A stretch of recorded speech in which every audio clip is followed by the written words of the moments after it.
पश्चिम महाराष्ट्रातील सर्वात मोठ्या सतेज कृषी पशुपक्षी प्रदर्शनाची आज सांगता झाली। शेतकऱ्यांना एकाच छताखाली शेतीविषयक तंत्रज्ञानाची माहिती मिळावी या उद्देशानं आमदार सतेज पाटील यांनी या कृषी प्रदर्शनाला सुरुवात केली। प्रदर्शनाचं यंदाचं 6वं वर्ष होतं। या प्रदर्शनात 4 दिवसांच्या कालावधीत 8 लाख शेतकऱ्यांनी भेट दिली। या प्रदर्शनामध्ये वैशिष्ट्यपूर्ण पशुपक्ष्यांनी सर्वांचं लक्ष वेधून घेतलं। हसूर चंपू इथले शेतकरी स्वप्नील पवार यांचा मुर्रा रेडा या प्रदर्शनाचं चॅम्पियन ऑफ द शो ठरला। 39 महिन्यांचा हा रेडा तब्बल 1360 किलो वजनाचा आहे। अश्वगटात आसिफ बागवान यांच्या घोड्यानं प्रथम क्रमांक पटकावला।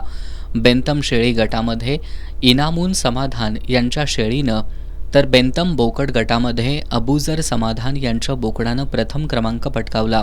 आदत खिल्लार खोंड गटात कोतोलीच्या तानाजी पाटील यांच्या बैलानं, 2 दाती खिलार खोंड गटात नेरलीच्या सागर विलास पाटील यांच्या बैलानं, 4 दाती खिलार खोंड गटात नेरलीच्याच नितीन अरगोंडा पाटील यांच्या बैलानं, आदत खिलार कालवड गटामध्ये कांडगावच्या तुषार वळगुड्डे यांच्या आणि 2 दाती खिलार कालवड गटात रांगोळीचे पशुपालक सुजल भोजगर यांच्या गोठ्यातील कालवडीनं प्रथम क्रमांक पटकावला। दरम्यान ऊसपीक स्पर्धेत कोगे इथल्या तानाजी मोरे यांनी प्रथम क्रमांक पटकावला।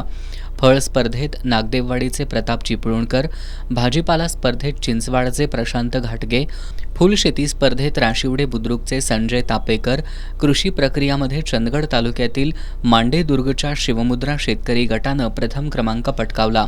मान्यवरांच्या हस्ते विजेते पशुपालक आणि शेतकऱ्यांना प्रशस्तीपत्र आणि सन्मानचिन्ह देऊन गौरवण्यात आलं।